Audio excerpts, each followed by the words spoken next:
সুপ্রিয় শিক্ষার্থীবৃন্দ, আশা করি সবাই ভালো আছো। গতদিন আমরা ষষ্ঠ অধ্যায়ের জাবেদা সম্পর্কে পড়েছি। আজকেও আমরা সেই জাবেদা সম্পর্কে পড়ব। দেখো, জাবেদার খুব ইম্পর্টেন্ট একটা পার্ট হচ্ছে বাট্টা। আমরা বাট্টা সম্পর্কে জানবো। বাট্টা দুই ধরনের, একটা কারবারি বাট্টা, একটা নগদ বাট্টা। কারবারি বাট্টাও আবার দুই ধরনের, একটা ক্রয়, একটা বিক্রয়। কারবারি বাট্টাটা আসলে কি?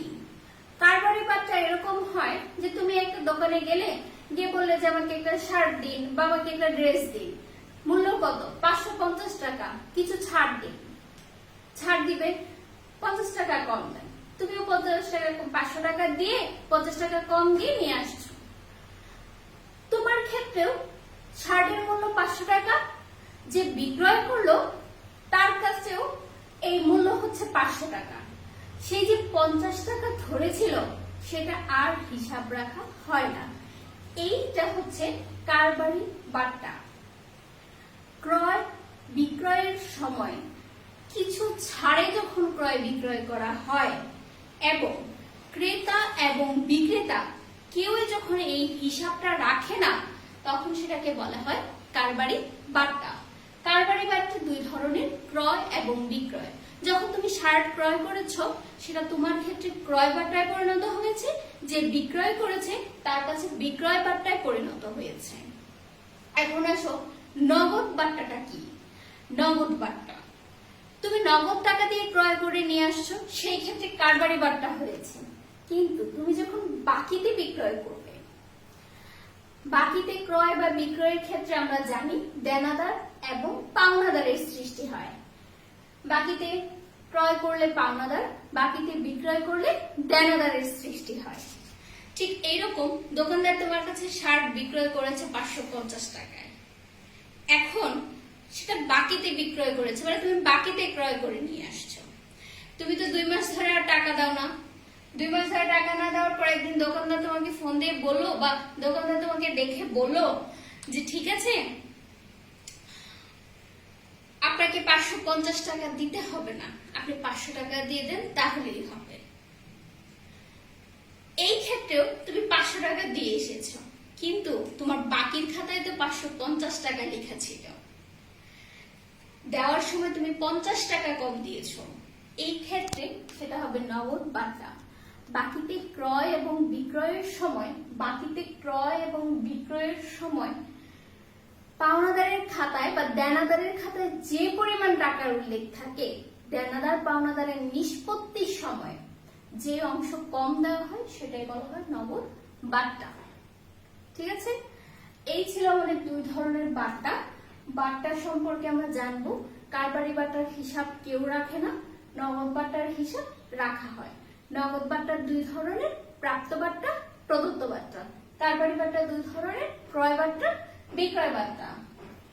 আচ্ছা, সেই সম্পর্কে আমরা বাট্টা সম্পর্কে জানলাম। তোমাদের শিক্ষণ ফলে বলেছিলাম যে আজকে আমরা বাট্টা সম্পর্কে জানবো। তো বাট্টা দুই ধরনের, তোমরা এটা ভালো করে বুঝেছ। এখন দেখো, আমরা আজকে সাধারণ কিছু জাবেদা পড়বো।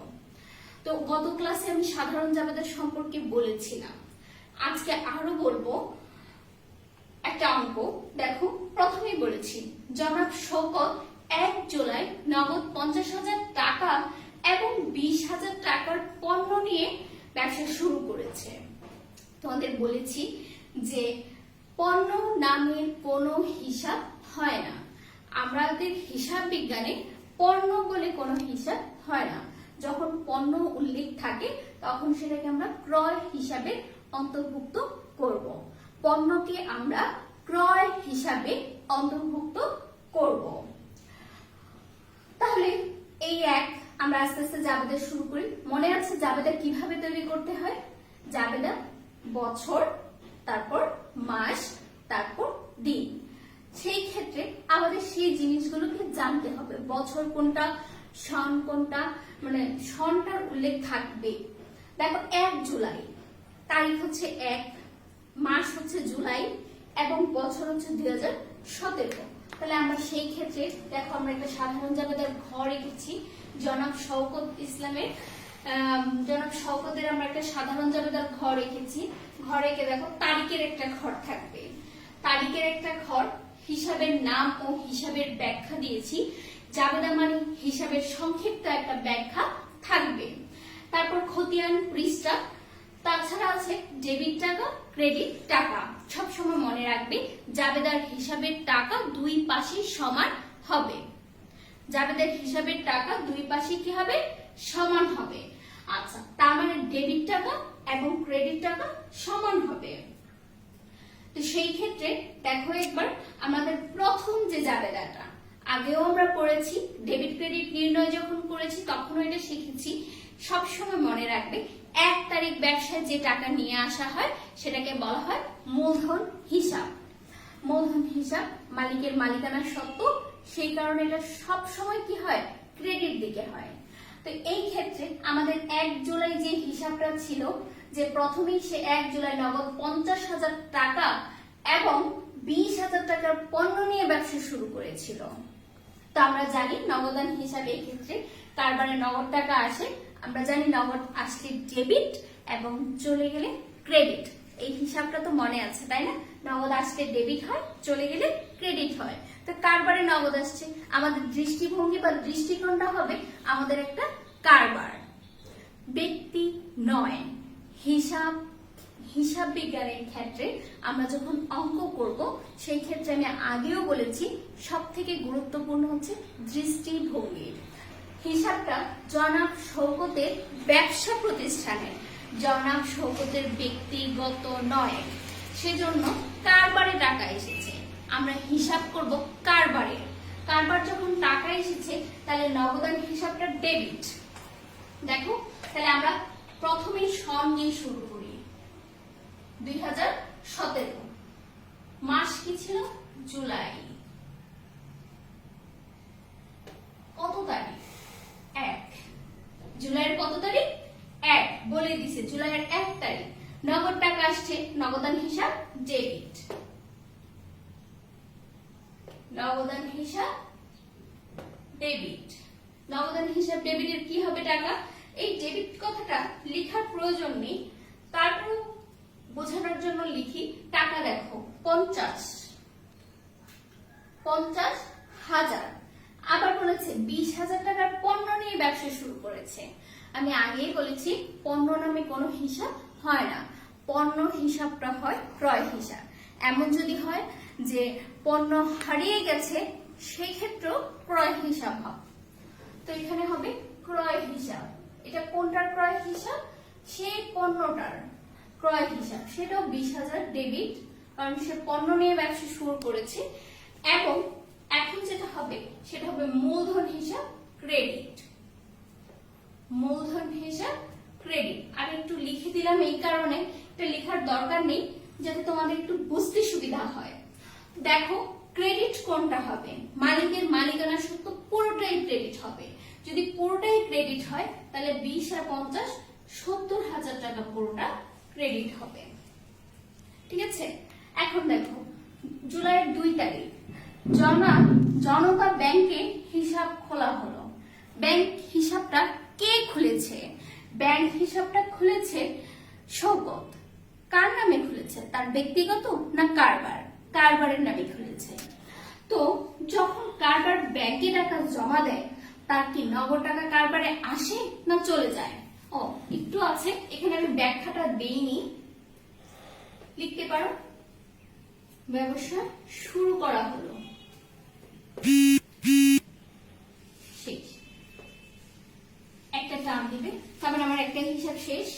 এখন 2 নাম্বার, জুলাইয়ের 2 তারিখের হিসাব, সেটাতে বলবো জনতা ব্যাংকের হিসাব খোলা হলো। তো এই ক্ষেত্রে ব্যাংক দেখো 2টা পক্ষ আমাদের নির্ধারিত হয়েছে। ব্যাংক টাকা পেয়েছে, কারবার থেকে নগদ টাকা চলে গিয়েছে। একটা হিসাবের পক্ষ তো তোমার এখানে দেওয়াই থাকবে, আর তো তোমাকে বের করে নিতে হবে। তো সেই ক্ষেত্রে ব্যাংক হিসাব ডেবিট। জনতা ব্যাংক হোক আর যে ব্যাংকই হোক না কেন, ব্যাংকে যখন টাকা জমা দেওয়া হয় তখন ব্যাংক হিসাব হয় ডেবিট এবং নগদের হিসাব হবে ক্রেডিট, কারণ আমার ব্যাংক থেকে বা কারবার থেকে নগদ টাকা চলে গিয়েছে। তো লিখো ব্যাংক হিসাব ডেবিট, ব্যাংক হিসাব ডেবিট আর নগদান হিসাব ক্রেডিট। ব্যাংক হিসাব ডেবিট, নগদান হিসাব ক্রেডিট 20,000 টাকা। ব্যাংকে হিসাব খোলা হলো, ব্যাংকে হিসাব খোলা হলো, এই হচ্ছে ব্যাখ্যা। এখন দেখো জুলাইয়ের 7 কম্পিউটার ক্রয়। হ্যাঁ, এখানে ম্যাডাম একটা কথা বলবো, তোমার সম্পত্তি ক্রয়, পুরাতন সম্পত্তি ক্রয় বিক্রয়, সম্পত্তি ক্রয় বিক্রয়, কোন আসবাবপত্র ক্রয় বিক্রয়, এই ধরনের ক্ষেত্রে আমরা কি হিসাব ব্যবহার করি। অফিসের জন্য যদি তুমি আসবাবপত্র ক্রয় করো বা অফিসের জন্য তুমি একটা আলমারি ক্রয় করলা, সেই ক্ষেত্রে আমরা লিখবো আসবাবপত্র হিসাব ডেবিট। যদি তুমি কম্পিউটার ক্রয় করো বা এই ধরনের কোনো জিনিস ক্রয় করো, তখন আমরা লিখবো কম্পিউটার, এসি, হ্যাঁ, ফ্রিজ, এই ধরনের জিনিসের ক্ষেত্রে আমরা ব্যবহার করব অফিস সরঞ্জাম হিসাব।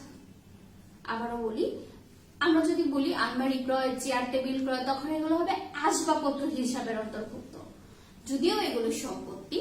তাছাড়া এখানে বলছে কম্পিউটার ক্রয়, কম্পিউটারের ক্ষেত্রে কম্পিউটার, এসি, ফ্রিজ, এই ধরনের জিনিসের ক্ষেত্রে আমরা অফিস সরঞ্জাম হিসাবকে ডেবিট করব।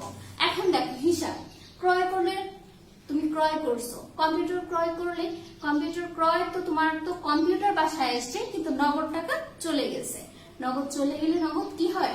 ক্রেডিট। সেই ক্ষেত্রে আমরা কি কম্পিউটার হিসাব লিখবো না অফিস সরঞ্জাম লিখব? আমরা এই ক্ষেত্রে অফিস সরঞ্জাম হিসাব লিখব। অফিস সরঞ্জাম হিসাব ডেবিট, অফিস সরঞ্জাম হিসাব ডেবিট। আর নগদ টাকা চলে গেছে, সেজন্য নগদান হিসাব ক্রেডিট, নগদান হিসাব ক্রেডিট। সেই ক্ষেত্রে এখানে আছে আমার 22,000 টাকা। এখন তুমি লিখতে পারো 22, তো হ্যাঁ 22। এখন তুমি লিখতে পারো কম্পিউটার ক্রয়, ব্যাখ্যায় লিখতে পারো কম্পিউটার ক্রয়, কিন্তু আমরা এগুলোকে একই ধারে বলবো অফিস সরঞ্জাম হিসাব। এরপর দেখো এখানে 10 নম্বরে একটা আছে, 10 নম্বরে বলেছে বাবুলের নিকট 10% বাট্টায় ক্রয়। এখন দেখো এই যে 10% বাট্টার কথাটা বলেছে, আমাদের বাট্টাটা কি? বাট্টাটা আমরা কখন ব্যবহার করি? বাট্টায় ক্রয় করছি, এইরকম বাট্টার ক্ষেত্রে আমরা কি করব? কোন বাট্টাকে ধরে নিব? এটা ক্রয় বাট্টা না বিক্রয় বাট্টা? এই ক্ষেত্রে এটা কি কারবারি বাট্টা নাকি নগদ বাট্টা? তুমি একটু খেয়াল করে দেখো, তুমি দোকানে গেলে, বাবুল হিসাব মানে তুমি বাবুল, দোকানে গিয়ে বলে আমি তো 15,000 টাকার জিনিস ক্রয় করলাম, আমার কিছু ছাড় দিবেন না? নগদ ক্রয় বিক্রয়ের ক্ষেত্রে যে ছাড় পাওয়া যায় সেটাকে আমরা বলবো কারবারি বাট্টা। নগদ ক্রয় বিক্রয়ের ক্ষেত্রে যে ছাড় পাওয়া যায় সেটা হচ্ছে কারবারি বাট্টা। এই কারবারি বাট্টার হিসাব কেউ রাখে না, সেজন্য আমরা রাখবো না। তাহলে সেই ক্ষেত্রে দেখো বাবুলের নিকট বাট্টায় ক্রয় বলেছে, তো এটা নগদে যেহেতু ক্রয় হয়েছে, তা আমরা সেই ক্ষেত্রে বাট্টায় ক্রয় বলবো। তাহলে ক্রয় হিসাব ডেবিট, ক্রয় হিসাব ডেবিট, নগদান হিসাব ক্রেডিট। বাট্টা 10%, টাকার পরিমাণ কমে যাবে, বাট্টার পরিমাণ উল্লেখ হবে। এখন দেখো ক্রয় আর টাকার মধ্যে সম্পর্কটা।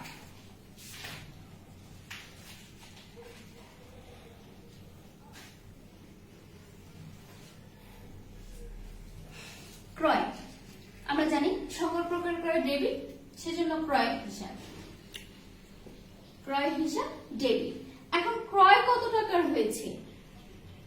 15,000 টাকার না 10% কম দিয়ে যেটা হবে সেটা?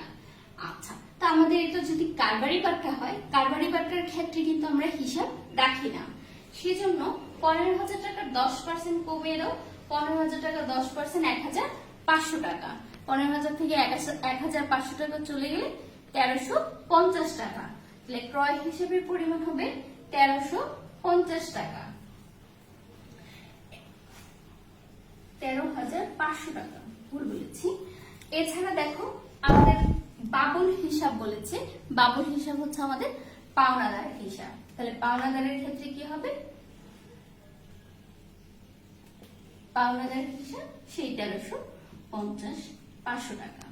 আমি লিখবো 10% বাট্টা, কার 15,000 গুণন 10% বাট্টা। এটা তুমি চাইলে আরো দেখিয়ে দিতে পারো, সেটা আমরা 15,000 10% বাটা 13,500 টাকা থেকে 13,500 টাকা হয়েছে। তারপর দেখো অগ্রিম ভাড়া পরিশোধ। অগ্রিম ভাড়া পরিশোধ, অগ্রিম ভাড়া প্রদান করেছো, যদিও এটা অগ্রিম, আমরা জানি সকল প্রকার সম্পত্তির ডেবিট হয়। অগ্রিম ভাড়া পরিশোধ করা মানে এটা একটা চলতি সম্পত্তির অন্তর্ভুক্ত হওয়া। তাহলে অগ্রিম ভাড়া আমার সম্পত্তি হিসেবে থাকে যে তোমাকে এই খরচটা আর করতে হবে না। তো অগ্রিম ভাড়া হিসাব ডেবিট, যদিও অগ্রিম ভাড়া হয়েছে নগদ টাকা চলে যায়, সেজন্য নগদান হিসাব ক্রেডিট। অগ্রিম ভাড়া হিসাব ডেবিট আর নগদান হিসাব ক্রেডিট। টাকা কত, 4,000। ব্যাখ্যায় উল্লেখ করব কি, ব্যাখ্যায় অগ্রিম ভাড়া পরিশোধ, অগ্রিম ভাড়া পরিশোধ, অগ্রিম ভাড়া পরিশোধ। এখন দেখো 15তে এসে বলেছে বাবুলকে চেক প্রদান। আরেকটা হিসাব আছে, আমরা এই যোগফলটাকে করে দেখা, আমার বোর্ডে আর জায়গা নেই, আর বড় হলে আর তোমাদের খাতায় এটা পড়বে। দেখো শেষের আছে বাবুলকে চেক প্রদান করা হয়েছে। পণ্য চেক এই দুই নামেই কোনো হিসাব হয় না। চেক কার হয়, ব্যাংকের হয়। তো চেক হিসাবের যত হিসাব হবে আমরা ব্যাংক নামে উল্লেখ করব। তো সেই ক্ষেত্রে আমরা কি লিখতে পারি, চেকের মাধ্যমে প্রদান করা হয়েছে। আসলে কে প্রদান করা হয়েছে, ব্যাংকের মাধ্যমে নাকি নগদের মাধ্যমে? চেক মানে ব্যাংকের মাধ্যমে প্রদান করা হয়েছে। আর বাবুল কি ছিল, বাবুল কি ছিল, পাওনাদার। পাওনাদার তখন টাকা পেয়েছে, পাওনাদার হিসাব ডেবিট। নগদ আর ব্যাংক একই অর্থে ব্যবহৃত হয়, সেজন্য ব্যাংক হিসাব কি হবে, ডেবিট। টাকাটা কার মাধ্যমে গেছে, নগদের মাধ্যমে না ব্যাংকের মাধ্যমে? যদি ব্যাংকের মাধ্যমে যায় ব্যাংক হিসাব ক্রেডিট, নগদের মাধ্যমে যেহেতু নগদ হতো ক্রেডিট। এই ক্ষেত্রে পাওনাদার হিসাব ডেবিট আর ব্যাংক হিসাব ক্রেডিট, ঠিক আছে। তারপর টাকাটা যোগ করে দেব। আর শেষে দেখো 20 জুলাইয়ের 20 তারিখ একটা হিসাব আছে, সেটাতে বলেছে মিলি ট্রেডার্স এর নিকট থেকে 5% বাট্টায় 100 টাকা দরে 50 কেজি ডাল ক্রয়, চালান নং 250। এই যে কথাটা, এই কথাটা ম্যাডাম একটু ক্লিয়ারলি লিখি। আমার এই অঙ্কটা এই পর্যন্তই ছিল, কিন্তু শেষের অঙ্কটার ক্ষেত্রে তোমাকে একটা ক্রয় জাবেদা প্রস্তুত করতে বলেছে। কি প্রস্তুত করতে বলেছে, ক্রয় জাবেদা প্রস্তুত করো। যদি এটা ক্রয় জাবেদা প্রস্তুত করতে তোমাকে বলে, সেই ক্ষেত্রে তুমি কি করবে? দেখো আমরা ক্রয় জাবেদার একটা ছক আঁকবো। আমরা ক্রয় জাবেদার একটা ছক অঙ্কন করব। 3টা ধাপ। একটা হচ্ছে সেই বাট্টাটা কি ছিল, এছাড়া আমাদের সাধারণ জাবেদাগুলো কি হবে, এটা সাধারণ জাবেদার অন্তর্ভুক্ত নয়। আবারও বলি, এই ধরনের হিসাব সাধারণ জাবেদার অন্তর্ভুক্ত হয় না বা হবেও না। এটাকে আমরা ক্রয় জাবেদার অন্তর্ভুক্ত করব। এটা সাধারণ জাবেদা নয়, কি জাবেদা, ক্রয় জাবেদা। এখন দেখো ক্রয় জাবেদা যদি হয়, তো ক্রয় জাবেদার একটা ঘর আছে, আমরা সেই ঘরটাকে অঙ্কন করব। আমরা বিশেষ যে জাবেদাগুলো করেছিলাম এর মধ্যে ক্রয় জাবেদা, বিক্রয় জাবেদা, ক্রয় ফেরত জাবেদা, বিক্রয় ফেরত জাবেদা, 4 ধরনের জাবেদার কথা উল্লেখ করেছিলাম। আরো আছে নগদ প্রাপ্তি জাবেদা, নগদ প্রদান জাবেদা। এই 6 ধরনের জাবেদার মধ্যে শুধুমাত্র ক্রয় জাবেদার ঘর হচ্ছে 6টি, আর বাকি যে 3টি আছে বিক্রয় জাবেদা, ক্রয় ফেরত জাবেদা এবং বিক্রয় ফেরত জাবেদা, এদের ঘর হবে 5টি। এই জায়গাটা ইম্পর্টেন্ট, কোন জাবেদার কয়টা ঘর। তো ক্রয় জাবেদার যে ঘর আছে, দেখো ক্রয় জাবেদার একটা ঘর। জাবেদা মানে আমরা আগে থেকেই জানি একটা তারিখের হিসাব অনুযায়ী সাজাতে হয়। তো আমরা একটা ক্রয় জাবেদা প্রস্তুত করব। ক্রয় জাবেদা। তো ক্রয় জাবেদা যদি আমরা প্রস্তুত করে থাকি, তো সেই ক্ষেত্রে ক্রয় জাবেদার ক্ষেত্রে আমরা আগেই বলেছি জাবেদা মানে আমরা বছর, মাস, দিনের উল্লেখ করে থাকি। ঠিক সেই রকম ভাবে একটা তারিখের ঘর আমরা অঙ্কন করব, এটার নাম তারিখ। জাবেদা মানে বিবরণ। আমরা আপাতত একটা ঘর রাখলাম, দেখি এটাতে কি ধরনের বিবরণ লেখা যায়। জাবেদা মানে শর্তে কিছু উল্লেখ থাকে। শর্ত সম্পর্কে আগামী ক্লাসে বলবো, আরো ক্লিয়ার একটা ধারণা শর্ত সম্পর্কে দিব। এই শর্ত বিষয়টা কি, শর্ত কোত্থেকে আসে, কেন ব্যবহৃত হয়, এটা বলবো। চালান নম্বর, সূত্র, আর যেটা থাকে দেখো 6টা ঘর হলো কিনা, 6টা ঘর হলো কিনা। আমরা তারিখ দিয়ে শুরু করেছিলাম, শেষ দিয়ে শুরু করব। তারিখ দিয়ে শুরু করার পর শেষ। এখন আমরা ক্রয় হলে কি ধরনের জাবেদা? সাধারণ জাবেদা। আমরা ক্রয়ের সাধারণ জাবেদা কি?